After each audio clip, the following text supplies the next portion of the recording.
Hello guys, welcome back to my channel. నేనైతే ఒక చిన్న వ్లాగ్తో మీ ముందుకు వస్తున్నాను. మార్నింగ్ నుంచి ఈవినింగ్ వరకు నేను ఏం చేశానో మీతో షేర్ చేయాలనుకుంటున్నాను. ముందుగా క్యారెట్ని, బీట్రూట్ని ఇలా కట్ చేసుకొని జ్యూస్లా చేసుకున్నా.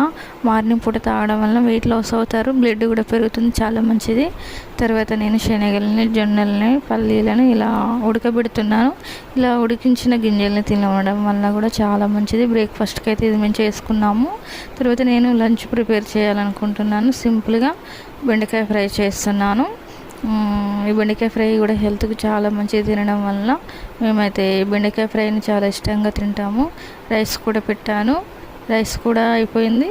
తర్వాత నేనైతే లంచ్కి ఏమేమి చేశానో చూపించాను కదా. సింపుల్గా నేనైతే ఇలా లంచ్ ప్రిపేర్ చేశాను. రైస్ కూడా కంప్లీట్ అయిపోయింది. నేనైతే ఈరోజు మళ్ళీ నెక్స్ట్ బాయిల్డ్ ఎగ్స్ ఉడకబెట్టాను. తర్వాత ఎగ్స్ని కర్రీ చేశాను, కానీ వీడియో మీకు చూపిస్తలేను, చాలా లాంగ్ వీడియో అవుతుందని నేనైతే లంచ్ కూడా చేస్తున్నానండి. సింపుల్ ఎగ్ కర్రీ, బెండకాయ ఫ్రై, వైట్ రైస్, అంతే సింపుల్